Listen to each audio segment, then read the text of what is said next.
नमस्कार, मैं हूं सत्यपाल और आप देख रहे हैं CWB हिंदी न्यूज। शक संवत 1946, विक्रम संवत 2082। आज चैत्र मास के कृष्ण पक्ष की तृतीया तिथि और दिन सोमवार है। तदनुसार अंग्रेजी तारीख 17 मार्च सन 2025। तृतीया तिथि सोमवार शाम 7:34 तक रहेगी। उसके बाद चतुर्थी तिथि प्रारंभ हो जाएगी। सबसे पहले आज की सुर्खियां। मुख्यमंत्री नायब सिंह सैनी आज पेश करेंगे हरियाणा का बजट। महिलाओं के लिए रहेगा खास, इन मुद्दों को मिलेगी प्राथमिकता। हरियाणा की 10वीं और 12वीं बोर्ड परीक्षाओं को झटका। एग्जाम के 5 दिनों में जमा कराना होगा टैबलेट, ऐसा नहीं करने पर रुक जाएगा रिजल्ट। हरियाणा में साझे खाते की जमीन का बंटवारा अब खून के रिश्तों में भी संभव होगा। नए नियम होंगे लागू, बताएंगे पूरी अपडेट। हरियाणा में 3 नए कानूनों की तैयारी पूरी, 31 मार्च को लागू करने का इंतजार। नियमों में 100% कार्रवाई जारी। हरियाणा कांग्रेस को फिर से खड़ा करने की कवायद तेज। बीके हरिप्रसाद कार्यकर्ताओं से लेंगे सुझाव। भिवानी, महेंद्रगढ़ और दादरी को 165 करोड़ की सौगात। दर्जनों गांव से दूर होगी जल भराव की समस्या। हरियाणा सीईटी अपडेट, अब की बार एनटीए नहीं लेगा सीईटी की परीक्षा, जानिएंगे पूरी अपडेट।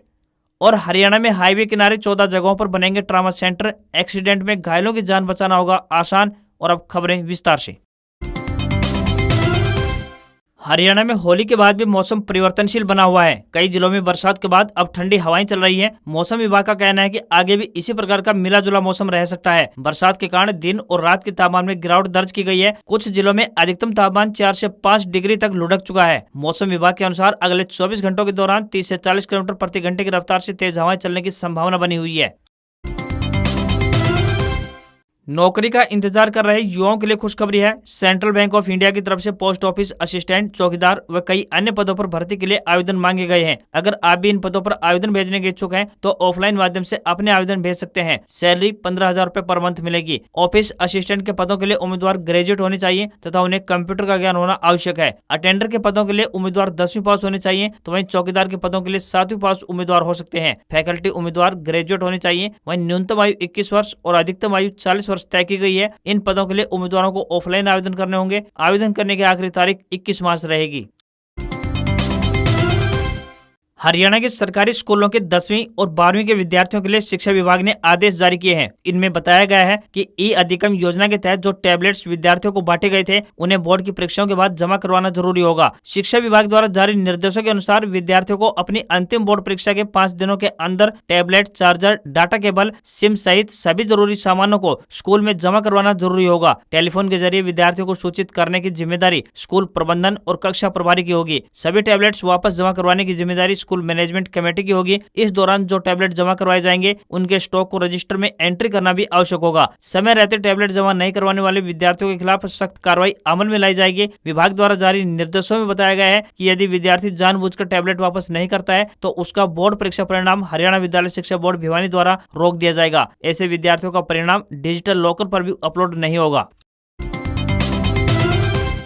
आज 17 मार्च को हरियाणा के मुख्यमंत्री नायब सिंह सैनी बतौर वित्त मंत्री अपना पहला बजट पेश करेंगे। जानकारी मिली है कि इस बार बजट का थीम महिला बिग गिफ्ट रखा गया है। अब की बार बजट 2 लाख करोड़ रुपए होने की संभावना जताई जा रही है। इस बजट में महिलाओं, किसानों, बेरोजगारों, खिलाड़ियों समेत कई अन्य वर्गों को बड़ी राहत देने का ऐलान किया जा सकता है। भारतीय जनता पार्टी ने चुनाव के दौरान लाडो लक्ष्मी योजना के तहत प्रदेश की महिलाओं के खाते में हर महीने 2100 रुपए भेजने का वादा किया था। इसी दिशा में काम करते हुए इस बार के बजट में इसके लिए प्रावधान किया जा सकता है। इसके अलावा 500 रुपए में सस्ते सिलेंडर देने की योजना का दायरा भी बढ़ाया जा सकता है। वर्तमान में बात करें तो करीब 13 लाख परिवार ऐसे हैं जिन्हें 500 रुपए में गैस सिलेंडर का लाभ दिया जा रहा है। इस बजट में युवाओं के लिए भी बड़े ऐलान होने की उम्मीद है। विधानसभा चुनाव के दौरान बीजेपी ने 2 लाख सरकारी नौकरियां देने का वादा किया था। इससे पहले मुख्यमंत्री नायब सिंह सैनी 26,000 युवाओं को सरकारी नौकरी का नियुक्ति पत्र सौंप चुके हैं। इस प्रकार देखा जाए तो अपने वायदे के अनुसार मुख्यमंत्री नायब सिंह सैनी हर साल करीब 40,000 युवाओं को सरकारी नौकरी देंगे। इस बार के बजट में स्वास्थ्य और शिक्षा क्षेत्र पर खासा फोकस रहने वाला है। डॉक्टरों की कमी को पूरा करने के लिए भी प्रयास जारी रहेंगे।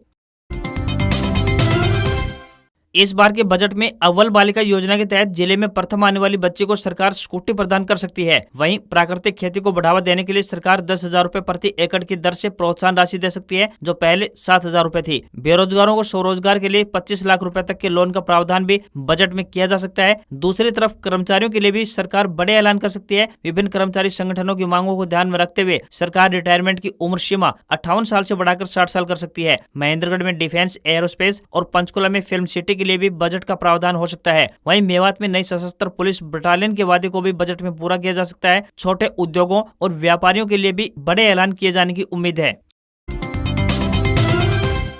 हरियाणा कांग्रेस प्रभारी बीके हरिप्रसाद पिछले 11 सालों से लंबित संगठन को खड़ा करने पर जोर देंगे। इससे पहले पार्टी में जितने भी प्रभारी आए उनमें आपसी गुटबाजी देखने को मिली, जिसके कारण संगठन मजबूत नहीं हो पाया। राहुल गांधी भी इस स्थिति से नाराज नजर आए हैं और उन्होंने बीके हरिप्रसाद को राज्य में संगठन को प्राथमिकता के आधार पर खड़ा करने के निर्देश जारी किए हैं। 2 दिन के चंडीगढ़ दौरे के दौरान बीके हरिप्रसाद अपनी पहली रिपोर्ट पार्टी आलाकमान को सौंप देंगे। इस दौरे के दौरान उन्होंने पूर्व मुख्यमंत्री भूपेंद्र सिंह हुड्डा समेत कई विधायकों और अन्य नेताओं के साथ संयुक्त बैठक की है और उनसे अलग से भी चर्चा की है। सूत्रों के अनुसार ज्यादातर नेताओं ने प्रदेश में संगठन न होने और पार्टी में अनुशासन की कमी की बात स्वीकारी है। बैठक की रिपोर्ट हाईकमान को सौंपने के बाद बीके हरिप्रसाद राज्य के दौरे पर निकलेंगे। इस दौरान वे हर जिले में जाकर प्रमुख नेताओं और कार्यकर्ताओं से मुलाकात कर उनकी राय जानेंगे। मार्च और अप्रैल महीने तक यह प्रक्रिया चलेगी। पार्टी प्रभारी ने मई के पहले सप्ताह तक राज्य कांग्रेस, जिला कांग्रेस और विधानसभा स्तर पर ब्लॉक कांग्रेस का संगठन तैयार करने का लक्ष्य रखा है। हाल ही में हुई कांग्रेस की स्टीयरिंग कमेटी की बैठक में इस बात पर चर्चा हो चुकी है कि विधायक दल के नेता की घोषणा से पहले संगठन को मजबूत करना प्राथमिकता होगी। मौजूदा विधानसभा बजट सत्र के दौरान भी पार्टी ने कांग्रेस विधायक दल के नेता की घोषणा करने में कोई रुचि यानी कोई इंटरेस्ट नहीं दिखाया है। सीएम नायब सिंह सैनी की अध्यक्षता में शनिवार को हरियाणा राज्य सूखा राहत एवं बाढ़ नियंत्रण बोर्ड की 56वीं बैठक बुलाई गई थी, जिसमें भिवानी, महेंद्रगढ़ और चरखी दादरी जिलों के लिए 165 करोड़ रुपए की कुल 62 परियोजनाओं को हरी झंडी दिखाई गई। इस बैठक में सिंचाई एवं जल संसाधन मंत्री श्रुति चौधरी भी मौजूद रही। इसके साथ ही जो परियोजनाएं लंबित हैं या फिर काम पूरा नहीं हुआ है, उन कार्यों के विषय में सख्त निर्देश जारी किए गए हैं। जारी की गई राशि के अनुसार भिवानी, चरखी दादरी व महेंद्रगढ़ जिले के गाँव में जल भराव नियंत्रण की परियोजनाएं लागू की जाएंगे। श्रुति चौधरी ने कहा कि इन परियोजनाओं को मई महीने के आखिर तक पूरा करने के निर्देश जारी कर दिए गए हैं। हरियाणा के मुख्यमंत्री नायब सिंह सैनी द्वारा विधानसभा में सीईटी यानी संयुक्त पात्रता परीक्षा को लेकर एक बड़ी घोषणा की गई है। मुख्यमंत्री द्वारा इस परीक्षा को मई माह में करवाने का ऐलान किया गया है। इस ऐलान के बाद अब सरकार ने परीक्षाओं के आयोजन को लेकर मंथन करना शुरू कर दिया है। इस आयोजन से जुड़े ज्यादातर वरिष्ठ अधिकारी इस बात के पक्ष में नहीं है कि सीईटी का आयोजन नेशनल टेस्टिंग एजेंसी यानी एनटीए के जरिए करवाया जाए। इसके पीछे कारण ये है कि एनटीए की तरफ से होने वाली परीक्षा में लीकेज की आशंका बनी रहेगी और सरकार नहीं चाहती कि विपक्ष उस पर पेपर आउट अथवा लीक के मुद्दे पर हमला करे। हरियाणा में ग्रुप सी और ग्रुप डी पदों की स्थायी भर्ती के लिए सीईटी को अनिवार्य किया गया है। अब तक यह परीक्षा सिर्फ एक बार ही हो पाई है। मुख्यमंत्री ने विधानसभा के बजट सत्र में मई में परीक्षा कराने का ऐलान किया है। मुख्यमंत्री द्वारा आयोग से कहा गया है कि आयोग सीईटी की अनुमानित तारीख देखे जिस पर सीईटी का आयोजन हो सकता है। मुख्यमंत्री की तरफ से निर्देश दिए गए हैं कि हरियाणा कर्मचारी चयन आयोग अपनी भी तैयारी करे। हरियाणा के किसानों के लिए राहत भरी खबर आई है। प्रदेश के कृषि मंत्री श्याम सिंह राणा करनाल पहुंचे। इस दौरान उन्होंने किसानों को बड़ी राहत देते हुए घोषणा की। उन्होंने कहा कि सरकार किसानों को उनकी फसल का भुगतान 48 घंटे के अंदर करने के हर संभव प्रयास कर रही है। अब से पहले किसानों को इस प्रक्रिया के लिए काफी ज्यादा इंतजार करना पड़ता था, जिस कारण उन्हें परेशानियों का सामना करना पड़ता था। किसानों को आर्थिक नुकसान के साथ साथ मानसिक तनाव की स्थिति से भी गुजरना पड़ा था, लेकिन सरकार किसानों को राहत पहुँचाने के लिए सचेत है। इसी दिशा में काम करते हुए अब किसानों को उनकी फसल का भुगतान 48 घंटे के अंदर किया जाएगा। कुछ दिनों पहले प्रदेश के मुख्यमंत्री नायब सिंह सैनी ने भी कहा था कि यदि ओलावृष्टि से किसानों की फसल खराब होती है तो वह सरकार की होगी, न कि किसानों की। सरकार पूरी तत्परता से किसानों की उनकी फसल के नुकसान के भुगतान की भरपाई करने का काम करेगी।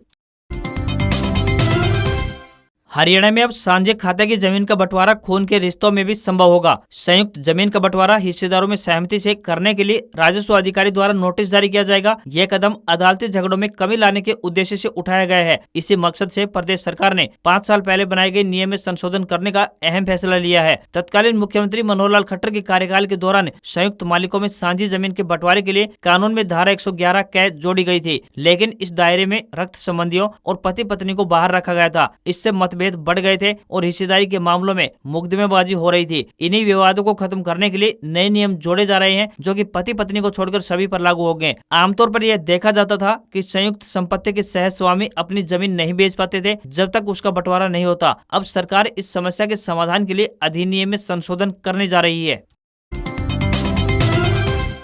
हरियाणा में शैक्षणिक सत्र के हिसाब से देखा जाए तो मार्च का महीना काफी अहम होता है। इस महीने विद्यार्थियों की परीक्षाओं का आयोजन करवाया जाता है। साथ ही ज्यादातर विद्यार्थियों का परीक्षा परिणाम भी इसी महीने घोषित किया जाता है। इसके अलावा बोर्ड की परीक्षाओं का भी समापन इस महीने होता है। अब की बार मार्च के महीने में त्योहारों सहित कुल मिलाकर 8 दिन स्कूल बंद रहने वाले हैं। इस दौरान स्कूलों के खुलने का समय सुबह 8 बजे से लेकर दोपहर 2:30 बजे तक रहेगा। इसी महीने वार्षिक परीक्षाओं का आयोजन करवाया जाएगा और रिजल्ट भी सुनाया जाएगा। वहीं 1 अप्रैल 2025 से प्रवेश उत्सव मनाया जाएगा। वर्तमान में लगभग सभी स्कूलों के बच्चों की परीक्षाएं संपन्न हो चुकी हैं। काफी स्कूलों की परीक्षाएं अभी चल भी रही हैं। वहीं 31 मार्च को लगभग सभी विद्यार्थियों को रिजल्ट सुनाया जाएगा। इस प्रकार से कुल मिलाकर अब की बार मार्च महीने में विद्यार्थियों को 15 से 20 दिनों की छुट्टी मिलने वाली है। हालांकि छुट्टियों की संख्या स्कूलों के हिसाब से कम या अधिक हो सकती है। इस लिहाज से देखा जाए तो अब की बार मार्च के महीने में बम्पर छुट्टियां होने वाली हैं।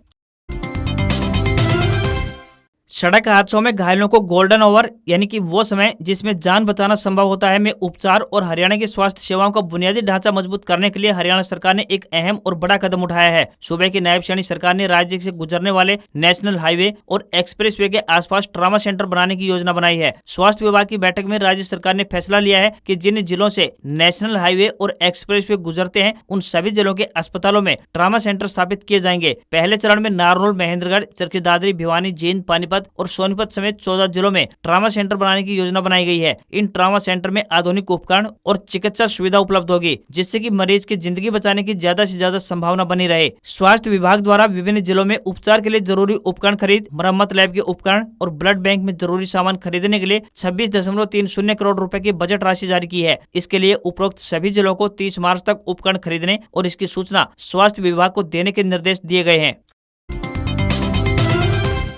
प्रदेश में 3 नए आपराधिक कानून लागू करने के लिए पुलिस और गृह विभाग ने अपना काम पूरा कर लिया है। सभी विभागों ने नए कानूनों के अनुसार काम करना शुरू कर दिया है। अब सिर्फ 31 मार्च को आधिकारिक तौर पर इन्हें लागू करने का इंतजार है। नए कानून में केस दर्ज करने, मामले की जांच रिपोर्ट पेश करने, कोर्ट में सुनवाई और फैसले की अवधि तय होने से पीड़ितों को पहले की अपेक्षा जल्द न्याय मिलेगा। राज्यपाल की तरफ से 31 मार्च से नए कानून लागू करने की पुष्टि की जा चुकी है। प्रदेश के सभी पुलिस थानों को crime and criminal tracking network and system यानी CCTNS से जोड़ा जा चुका है। अभी CCTNS द्वारा ही FIR लिखी जा रही है। अब दुष्कर्म या फिर छेड़खानी की पीड़िता की मर्जी के अनुसार पुलिस खुद उसके पास जाकर बयान दर्ज करने लगी है। नए कानून में विदेश में बैठे गैंगस्टर या फिर अपराधियों पर कोर्ट में पेशी के बगैर केस चलाने और सजा सुनाने का भी अधिकार है। पुलिस WhatsApp पर समन भेज रही है। इससे सरकारी खर्च में भी कमी आएगी। अब नागरिक किसी भी पुलिस थाने में 0 FIR दर्ज करा सकेंगे, चाहे उस थाने का अधिकार क्षेत्र कुछ भी हो। जिरह अपील सहित पूरी सुनवाई वीडियो कॉन्फ्रेंसिंग के माध्यम से की जाएगी। गवाही के लिए कोर्ट नहीं जाना पड़ेगा। साथ ही यौन अपराधों के पीड़ितों के बयान दर्ज करते समय वीडियोग्राफी अनिवार्य होगी। तलाशी और जब्ती के दौरान भी वीडियोग्राफी करनी अनिवार्य होगी। किसी भी अपराध में शामिल होने के लिए जब्त किए गए वाहनों की वीडियोग्राफी भी अनिवार्य कर दी गई है।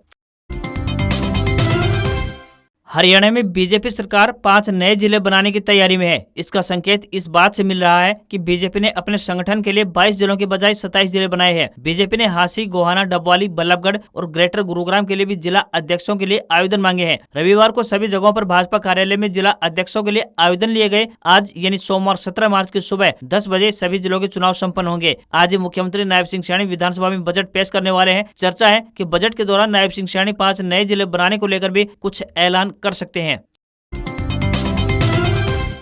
टेक कंपनी रियलमी बुधवार 19 मार्च को बजट सेगमेंट में अपना नया smartphone Realme P3 ultra launch करने जा रही है। पावर बैकअप के लिए फोन में 80 वाट चार्जिंग सपोर्ट के साथ 6000 mAh की बड़ी बैटरी और 50 megapixel Soni IMX 896 OIS camera मिलेगा। कंपनी ने कंफर्म किया है कि परफॉर्मेंस के लिए स्मार्टफोन में मीडियाटेक डायमेंसिटी 8350 चिपसेट मिलेगा, जिसमें 12 GB तक रैम और 256 GB तक स्टोरेज का ऑप्शन मिलेगा। भारतीय मार्केट में स्मार्टफोन की कीमत की बात करें तो 25,000 रुपए तक होगी। कंपनी का दावा है कि स्मार्टफोन में सबसे पतला 0.738 सेंटीमीटर का 1.5 के कर्व्ड डिस्प्ले मिलेगा। एक महीने पहले यानी 18 फरवरी को रियलमी ने P3 सीरीज में 2 स्मार्टफोन रियलमी P3 Pro और Realme P3 X 5G launch किया था। रियलमी P3 Pro में 6000 mAh की बैटरी दी गई है। इसके साथ ही 80 वाट का चार्जर कंपनी दे रही है। वहीं P3 X में समान बैटरी के साथ 45 वाट का चार्जर ऑफर किया जा रहा है। आज खबरों में बस इतना ही। देखते रहिए आपका अपना हरियाणा का सबसे बेहतरीन news channel CWB Hindi news. नमस्कार। इसी आशा के साथ आपका दिन शुभ रहे।